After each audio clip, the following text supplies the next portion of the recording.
Students, this is our lecture number 2। Chemistry का basic कर रहे थे हम। तो आज हम बात करेंगे एटम के बारे में। What is atom? एटम क्या होता है? It is the smallest particle of an element that takes part in a chemical reaction. एक केमिकल रिएक्शन, एक रासायनिक अभिक्रिया के अंदर पार्ट लेने वाला स्मॉलेस्ट पार्टिकल, छोटे से छोटा कण जो एक रासायनिक अभिक्रिया में हिस्सा ले रहा है, उसको हम क्या बोलते हैं? एटम। फिर है इट मे और may not be exist independently. ये जो एटम है ये इंडिपेंडेंटली एग्जिस्ट कर भी सकता है और इंडिपेंडेंटली एग्जिस्ट नहीं भी करता। जैसे एग्जांपल में हम बात करें, ये जो H है, ये H क्या है? Hydrogen atom. N क्या है? Nitrogen atom. एंड O क्या है? Oxygen atom. These are atoms. Clear है? अभी इन दोनों में जो है, आप इन दोनों को एक बार ध्यान से समझना, फिर आपको अच्छे से समझ में आ जाएंगे।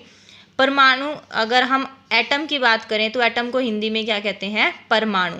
यह सूक्ष्मतम कण है। सूक्ष्मतम मीन्स ये सबसे छोटा कण है जो रासायनिक अभिक्रिया में हिस्सा लेता है।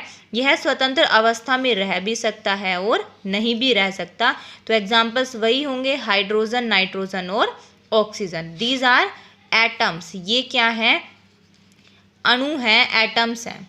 मोलिक्यूल्स देखो क्या होते हैं। It is the smallest particle of a substance which can exist freely.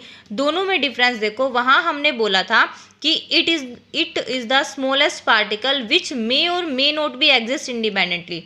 यहाँ पे हम इनकी एग्जिस्टेंस की बात कर रहे हैं कि ये इंडिपेंडेंटली, ये जैसे H है ना, ये अकेला एग्जिस्ट कर भी सकता है और नहीं भी कर सकता। लेकिन यहाँ पे हम क्या कह रहे हैं कि it is the smallest particle of a substance which can exist freely. ये फ्रीली एग्जिस्ट कर सकता है, लेकिन एटम फ्रीली एग्जिस्ट कर भी सकता है और नहीं भी कर सकता। एग्जाम्पल्स देखो, hydrogen molecule, nitrogen molecule and oxygen molecule. अगर ऐसे लिखा हुआ है तो ये क्या है? हाइड्रोजन का एक एटम है। यही हाइड्रोजन का एटम अगर दूसरे हाइड्रोजन एटम के साथ अभिक्रिया कर ले, रिएक्शन कर ले, दोनों आपस में हम मिला दें इनको, तो ये क्या बन जाता है? H2। तो मोलिक्यूल कैसे बनता है? दो या दो से ज़्यादा एटम मिलके क्या बनाते हैं? मोलिक्यूल। देखो यहाँ पे H क्या है? एक एटम है। आपने इस H के साथ एक और H को मिलाया तो क्या बना? H2। दैट मीन्स ये क्या हो गया? मोलिक्यूल। ये हमेशा इंडिपेंडेंटली एग्जिस्ट करता है। आपको पता है हाइड्रोजन मोलिक्यूल, हाइड्रोजन गैस है, ये हमारी जो है ये लाइटेस्ट गैस होती है, हल्की गैस है, ये फ्रीली एग्जिस्ट करती है। लेकिन ये जो H एटम है ना, ये फ्रीली एग्जिस्ट नहीं करता, जबकि हाइड्रोजन मोलिक्यूल जो है वो फ्रीली एग्जिस्ट करता है। ये फ्रीली एग्जिस्ट नहीं करता। ऐसे ही जो नाइट्रोजन था, ये नाइट्रोजन जो है वो फ्रीली एग्जिस्ट नहीं करता, जबकि N2 की फॉर्म में ये एग्जिस्ट करता है। मोलिक्यूल की फॉर्म में तो एग्जिस्ट करेगा ही। ऑक्सीजन है, ऑक्सीजन किस फॉर्म में एग्जिस्ट करता है? O2। आपने छोटी क्लासेस में पढ़ा भी होगा, आपने बहुत बार देखा होगा H2, N2, O2। तो ये सब क्या है? मोलिक्यूल्स हैं। तो मोलिक्यूल्स कैसे बनते हैं? दो या दो से ज़्यादा एटम मिला के क्या बनाते हैं? मोलिक्यूल्स बनाते हैं। तो मोलिक्यूल को हिंदी में क्या कहते हैं? अणु। अणु क्या होते हैं? स्वतंत्र रह सकने वाले छोटे से छोटे कण को अणु कहते हैं। फिर से वही बात, वो छोटे से छोटा पार्टिकल जो स्वतंत्र रूप में रह सकता है, ये अकेला एग्जिस्ट करता है, तो ये क्या हो गया? एक अणु है। एग्जाम्पल्स वही हैं, हाइड्रोजन अणु, नाइट्रोजन अणु एंड ऑक्सीजन अणु। फिर उसके बाद हम जो है 3 पॉइंट पे बात करेंगे, इलेक्ट्रॉन, प्रोटॉन और न्यूट्रॉन। जो इलेक्ट्रॉन होता है, इट इज़ नेगेटिवली चार्ज। ये मेन चीज़ है। इलेक्ट्रॉन क्या है? नेगेटिवली चार्ज है। इसके ऊपर नेगेटिव चार्ज होता है इलेक्ट्रॉन के ऊपर। It is a negatively charge particle with -1.062 into 10⁻⁻19 coulomb. ये क्या है? ये एक इलेक्ट्रॉन का चार्ज होता है। आपको ये याद रखना है। सबसे पहली बात, इलेक्ट्रॉन के ऊपर चार्ज कितना होता है? चार्ज कैसा होता है? नेगेटिव। और कितना नेगेटिव? 1.602 into 10⁻⁻19 coulomb. ये कूलम क्या है? ये चार्ज की यूनिट होती है। जैसे समय की यूनिट सेकंड होती है, डिस्टेंस की यूनिट किलोमीटर है, उसी तरीके से चार्ज की यूनिट क्या है, कूलम है।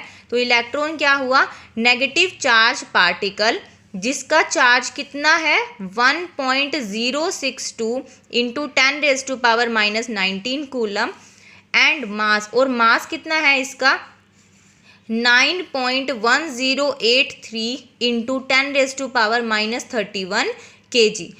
अब देखो ये 10 की पावर माइनस में है, -31 का मतलब ये चीज़ नीचे आएगी, और नीचे अगर आप 10 की पावर 31 लेके आओगे तो ये नंबर बहुत छोटा होने वाला है, इतना छोटा हो जाएगा कि ये लगभग जीरो के पास रहेगा। इसीलिए लिखा गया है नेग्लिजिबल मास, कि इसका जो मास आने वाला है वो क्या है, ना के बराबर है। तो यहाँ हमने 3 चीज़ें पढ़ी। सबसे पहले इलेक्ट्रॉन का चार्ज कैसा है, नेगेटिव। इलेक्ट्रॉन का चार्ज है कितना, -1.602 इंटू 10⁻⁻19 कूलम, और इसका मास कितना है 9.1083 इंटू 10⁻⁻31 kg। kg क्या है, यूनिट है मास की, और इसको हम रिप्रेजेंट करेंगे स्मॉल ई, या फिर ई के ऊपर आप नेगेटिव चार्ज लगा सकते हो। ऐसे इलेक्ट्रॉन, हिंदी में भी इलेक्ट्रॉन को इलेक्ट्रॉन बोलेंगे हम। ये नेगेटिव था, दैट मीन्स ऋणात्मक आवेश था इसका, जिसका आवेश है कितना, चार्ज है कितना 1.602 इंटू 10⁻⁻19 कूलम, और मास कितना था, द्रव्यमान कितना है 9.1083 इंटू 10⁻⁻31 kg, ना के बराबर है ये। और नोटेशन है इसकी, या तो स्मॉल ई या फिर ई के ऊपर आप नेगेटिव चार्ज लगा सकते हो। सेकंड है प्रोटॉन। प्रोटॉन क्या है, it is positively charge particle with, electron था नेगेटिवली चार्ज, प्रोटॉन है पॉजिटिवली चार्ज। प्रोटॉन के ऊपर चार्ज कैसा होता है, पॉजिटिव चार्ज होता है विद, और चार्ज है कितना 1.602 इंटू 10⁻⁻19 कूलम पॉजिटिव चार्ज। दोनों में डिफरेंस देखना, अगर आपने नोट किया हो तो ये दोनों चीज़ ना सेम है, यहाँ पे भी उतना ही लिखा है 1.062 इंटू 10⁻19 कूलम, यहाँ पे भी वही है 1.602 इंटू 10⁻⁻19 कूलम। डिफरेंस कहाँ है, ये चार्ज नेगेटिव है और ये चार्ज पॉजिटिव है। This is the difference between electron and proton. तो जो प्रोटॉन है वो पॉजिटिवली चार्ज है, उसके ऊपर चार्ज है कितना 1.602 इंटू 10⁻⁻19 कूलम, और इसका मास कितना होता है 1.672 इंटू 10⁻⁻27 kg। ये प्रोटॉन का मास है, ये प्रोटॉन का द्रव्यमान होता है। इसको हम नोट करते हैं, जो नोटेशन है इसकी, या तो स्मॉल p से या फिर p के ऊपर आप पॉजिटिव चार्ज लगा सकते हो।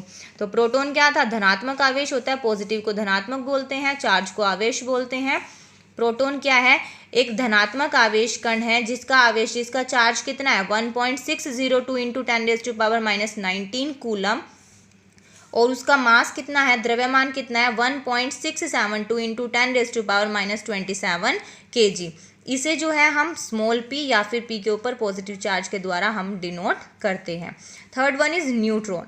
Electron negative charge, proton positive charge, neutron neutral. Neutral मतलब ना तो पॉजिटिवली चार्ज होगा ना ही नेगेटिवली चार्ज होगा। तो it is neutral particle with no charge. No charge का मतलब इसके ऊपर कोई भी चार्ज नहीं है, ना तो नेगेटिव चार्ज है इसके ऊपर और ना ही पॉजिटिव चार्ज है। हाँ, मास जरूर है इसका, और मास कितना है 1.678 इंटू 10⁻⁻27 kg, लगभग बराबर है इन दोनों के। इलेक्ट्रॉन प्रोटॉन और न्यूट्रॉन दोनों के चार्ज क्या हैं, लगभग बराबर हैं। प्रोटॉन का था 1.672 इंटू 10⁻⁻27 kg, और न्यूट्रॉन का कितना है 1.678 इंटू 10⁻⁻27 kg। इसकी नोटेशन क्या है, इसको हम स्मॉल n से डिनोट करते हैं, ना तो पॉजिटिव चार्ज लगेगा ना ही नेगेटिव चार्ज लगेगा। तो न्यूट्रॉन क्या होते हैं, ये निरावेशित, निरावेशित मतलब निरावेश, जिसके ऊपर कोई भी आवेश नहीं होता, जिसके ऊपर कोई भी चार्ज नहीं होता, या उदासीन भी आप बोल सकते हो, उदासीन कण होते हैं, जिसका द्रव्यमान कितना है 1.678 इंटू 10⁻⁻27 kg, और इसकी नोटेशन क्या है, स्मॉल n। अभी मैंने आपको इलेक्ट्रॉन, प्रोटॉन और न्यूट्रॉन की डेफिनेशन कराई है। अब देखो इनको डिस्कवर किसने किया, डिस्कवर मतलब इनकी खोज किसने करी। इलेक्ट्रॉन की खोज करी थी जे थॉमसन ने, प्रोटॉन की खोज करी थी रदरफोर्ड ने और न्यूट्रॉन की खोज करी थी जेम्स चैडविक ने।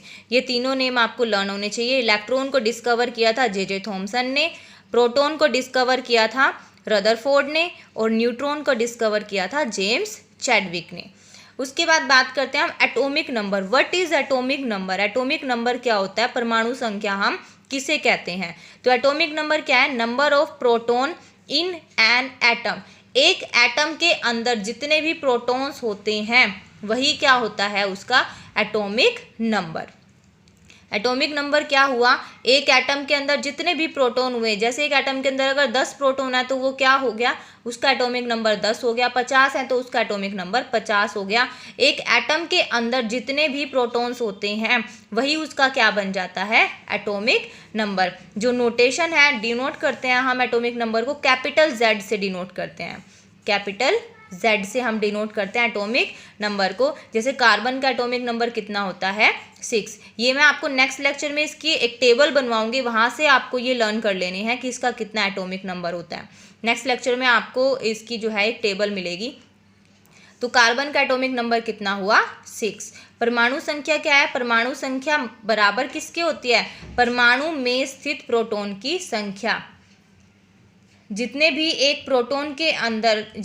परमाणु के अंदर प्रोटॉन्स होते हैं वही क्या होती है? उसकी परमाणु संख्या।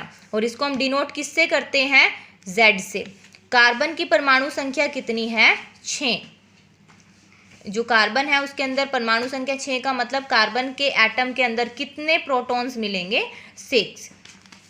एटॉमिक नंबर हो गया। अब देखो एटॉमिक मास क्या होता है?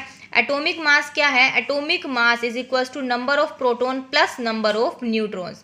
मतलब एटम के अंदर जितने प्रोटॉन हैं और जितने न्यूट्रॉन हैं अगर हम दोनों को मिला दें तो क्या निकल जाता है? एटम का मास निकल जाता है। एटॉमिक मास आपको मिल जाएगा। कब? जब आप नंबर ऑफ प्रोटॉन्स को ऐड करोगे नंबर ऑफ न्यूट्रॉन्स के साथ। और इसको डिनोट करते हैं हम कैपिटल A से।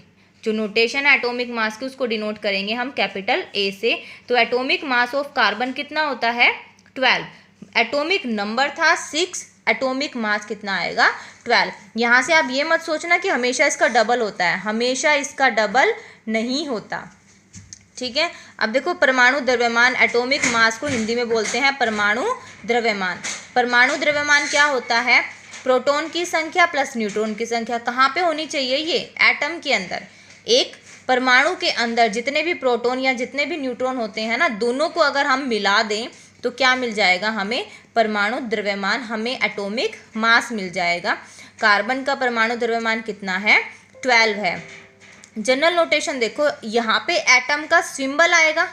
जो भी एटम का सिंबल है जिससे आप उसे डिनोट करते हो, इसके आगे ऊपर साइड में आएगा एटॉमिक मास और नीचे आएगा एटॉमिक नंबर। जैसे कार्बन का सिंबल कैपिटल C होता है। ये जो सिंबल्स होते हैं ना, इनका फर्स्ट लेटर जो आने वाला है वो हमेशा बड़ा आएगा। तो कार्बन का सिंबल है C। ये 6 है कार्बन का एटॉमिक नंबर और ये 12 है कार्बन का मास नंबर। क्लियर है? चलो बाकी नेक्स्ट लेक्चर में करेंगे हम। Thank you.